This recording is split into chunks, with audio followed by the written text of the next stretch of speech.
महीना था मई, साल 2025। नेशनल सिक्योरिटी के हाईएस्ट लेवल्स पर एक ब्रीच की अफवाहें जोर पकड़ने लगी थीं। Maharashtra anti terrorism squad high alert पर थी, सस्पिशियस डिजिटल फुटप्रिंट्स को ट्रैक कर रही थी। ये निशान उन्हें रविंद्र मुरलीधर वर्मा तक ले गए, एक 27 साल का इंजीनियर जिस पर जासूसी का चार्ज लगा था। उस पर इंडिया के नेवल वॉरशिप्स की क्लासिफाइड जानकारी पाकिस्तानी इंटेलिजेंस को लीक करने का आरोप था। इसके नतीजे चौंकाने वाले थे। सालों की स्ट्रेटेजिक प्लानिंग खतरे में थी। गिरफ्तारी बड़ी सटीकता से की गई। जैसे ही शहर पर सुबह का सूरज उगा, वर्मा के लिए यह एक बहुत बुरे दिन की शुरुआत थी। इस खबर ने पूरे देश में सनसनी फैला दी। एक पढ़ा लिखा इंजीनियर अपने देश को कैसे धोखा दे सकता था। ये गिरफ्तारी एक लंबी इन्वेस्टिगेशन की बस शुरुआत थी। कहा जाता है कि वर्मा ने क्रिटिकल डेटा पास किया, जिससे दुश्मनों को काफी बरहत मिली। अब फोकस वर्मा के कामों से हुए नुकसान और उसके पीछे की वजहों को समझने पर चला गया। पूरा देश देख रहा था कि कैसे एटीएस ने इंडिया के डिफेंस के दिल पर चोट करने वाली एक साजिश का पर्दाफाश किया। रविंद्र मुरलीधर वर्मा का केस जासूसी के खतरों की एक बड़ी याद बन गया। इसने कमजोरियों को उजागर किया और हिसाब किताब करने पर मजबूर कर दिया। तूफान बस आने ही वाला था। रविंद्र मुरलीधर वर्मा एक आम सा नौजवान लगता था, एक जूनियर इंजीनियर। उसके पास नेवल क्लासिफाइड जानकारी का एक्सेस था। उसका सीधा साधा प्रोफाइल उसे फॉरेन इंटेलिजेंस के लिए एक आइडियल टारगेट बनाता था। उसके साथ काम करने वाले उसे शांत और मेहनती बताते थे। कोई रेड फ्लैग्स नहीं थे। इस दिखावे के पीछे एक खतरनाक साजिश चल रही थी। उसके एक्सेस का सिस्टमैटिकली फायदा उठाया गया, जिससे उसका धोखा और भी नुकसानदायक हो गया। वर्मा को नेवल एसेट्स के बारे में डिटेल्स पता थीं, जो दुश्मन इंटेलिजेंस के लिए सोने की धूल जैसा था। उसके केस ने इस बात पर फिर से सोचने पर मजबूर कर दिया कि कौन टारगेट हो सकता है। इसने टॉप अधिकारियों के अलावा भी सतर्क रहने की जरूरत पर जोर दिया। वर्मा की कहानी एक चेतावनी भरी कहानी है। खतरे अनजाने कोनों से आ सकते हैं। कभी कभी आम इंसान ही सबसे कमजोर कड़ी बन जाता है। उसका नाम हमेशा के लिए धोखे से जुड़ गया है। वो शांत इंजीनियर एक बड़े जासूसी स्कैंडल का केंद्र बन गया। वर्मा को फंसाने का तरीका हनी ट्रैप था, जो डिजिटल युग में बहुत खतरनाक तरीके से असरदार है। पाकिस्तानी ऑपरेटिव्स ने सोशल मीडिया के जरिए नकली प्रोफाइल इस्तेमाल करके कांटेक्ट शुरू किया। यह कैंपेन एक बहुत सोची समझी साजिश थी उसे बहकाने की। शुरुआती मैसेज दोस्ती भरे थे, जिससे रिश्ता और भरोसा बन सके। वर्मा शायद अकेला था, इसलिए आसान शिकार बन गया। एक इमोशनल कनेक्शन बन गया, जिससे अक्सर पर्सनल बातें होने लगी। वर्मा ने जानकारी शेयर करना शुरू कर दिया, जो बढ़ते बढ़ते सेंसिटिव डिटेल्स तक पहुंच गई। हैंडलर्स ने बड़ी चतुराई से बातों को गाइड किया, जानकारी निकालते हुए। हनी ट्रैप टेक्निक इंसानी कमजोरियों का फायदा उठाती है। वर्मा इस धोखे में आ गया, अपनी ईमानदारी और वफादारी से समझौता कर बैठा। डिजिटल पर्दे ने उन्हें गुमनामी दी, जबकि वर्मा सबके सामने आ गया। इस घटना ने दुश्मन एजेंसियों द्वारा इस्तेमाल किए जाने वाले एक बार बार होने वाले पैटर्न को हाईलाइट किया। ऑनलाइन इमोशनल मैनिपुलेशन सिक्योरिटी में बहुत बड़ी चूक का कारण बन सकता है। जिस दिन वर्मा को गिरफ्तार किया गया, एटीएस को इंक्रिमिनेटिंग सबूत मिले।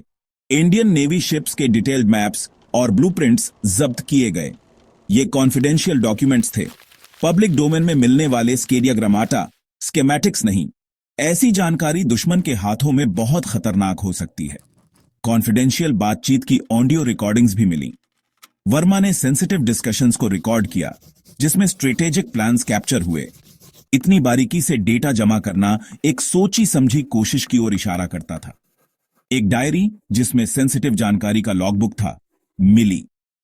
इसमें नेवल ऑपरेशंस और टेक्निकल स्पेसिफिकेशंस पर नोट्स थे। सबूतों ने वर्मा के शामिल होने पर कोई शक नहीं छोड़ा। हर चीज उस पर लगे आरोपों की पुष्टि करती थी। एटीएस ने कानूनी कार्रवाई के लिए हर चीज को कैटलॉग किया। इस सबूत का सामने आना उसे जवाबदेह ठहराने में बहुत जरूरी था।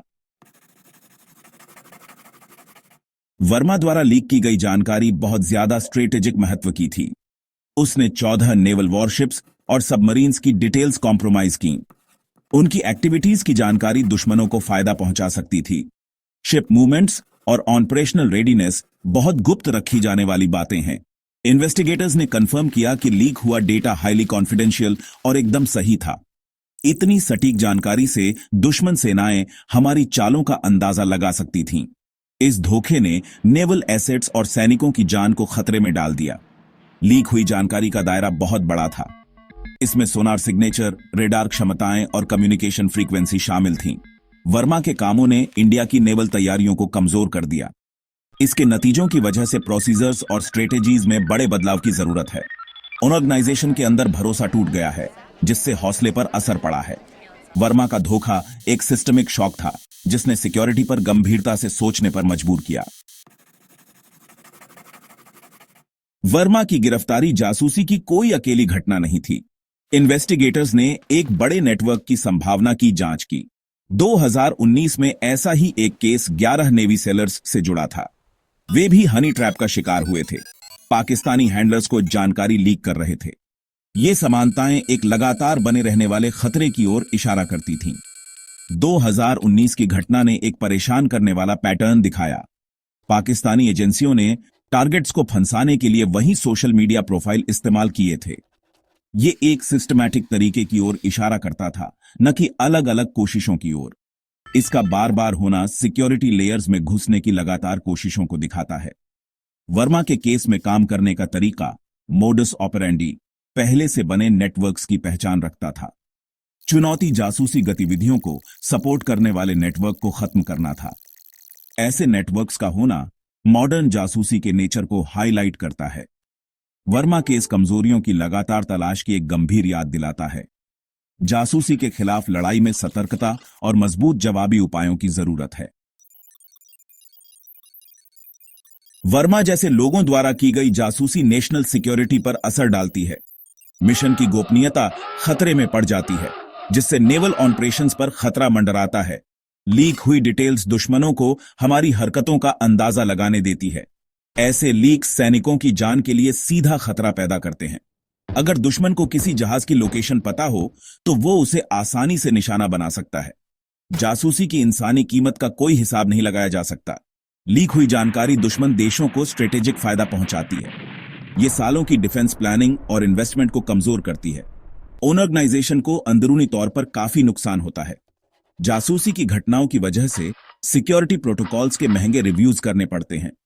रैंक्स के बीच भरोसा टूट जाता है, जिससे हौसले पर असर पड़ता है। ब्रीच की जांच में लगने वाले रिसोर्सेज डिफेंस को मजबूत कर सकते थे। जासूसी के नतीजे कई तरह के और नुकसानदायक होते हैं। वर्मा के केस के बाद कड़े जवाबी कदम उठाए गए। इंडियन नेवी ने सभी कर्मचारियों के लिए फेसबुक बैन कर दिया। नेवल बेस और वॉरशिप्स के अंदर स्मार्टफोन्स पर पाबंदी लगा दी गई। सिक्योरिटी अवेयरनेस प्रोग्राम्स का एक बड़ा बदलाव शुरू किया गया। नए anti espionage training modules develop किए गए। प्रोग्राम्स में डिजिटल हाइजीन और सस्पिशियस तरीकों को पहचानने पर जोर दिया गया। मकसद एक सतर्क, सिक्योरिटी के प्रति जागरूक वर्कफोर्स तैयार करना था। सरकार ने साइबर सिक्योरिटी इंफ्रास्ट्रक्चर को मजबूत करने पर फोकस किया। डिजिटल जासूसी की कोशिशों का पता लगाने के लिए एडवांस टूल्स में इन्वेस्ट किया गया। सेंसिटिव पोजीशंस के लिए जांच प्रक्रिया, वेटिंग प्रोसेस की बारीकी से जांच की गई। इंफॉर्मेशन शेयरिंग पॉलिसीज का फिर से मूल्यांकन किया गया। जितनी जरूरत हो उतना ही जानो, नीड टू नो के सिद्धांत को और मजबूत किया गया। इन उपायों का मकसद जासूसी के खिलाफ एक मजबूत डिफेंस बनाना था। वर्मा का केस एक याद दिलाता है कि मॉडर्न लड़ाई पारंपरिक युद्ध क्षेत्रों से आगे निकल चुकी है। एक जंग जानकारी के मैदान में लड़ी जा रही है, जहां राज ही पैसा है। इमोशनल धोखा और डिजिटल जाल सिक्योरिटी को कमजोर करने के शक्तिशाली हथियार हैं। यह नया युद्ध क्षेत्र फिजिकल डिफेंस से ज्यादा तैयारी की मांग करता है। सबसे बड़ी कमजोरी अक्सर इंसानी पहलू ही रहता है। सिक्योरिटी को मजबूत करने के लिए टेक्नोलॉजिकल सुरक्षा और कर्मचारियों की सिक्योरिटी दोनों की जरूरत है।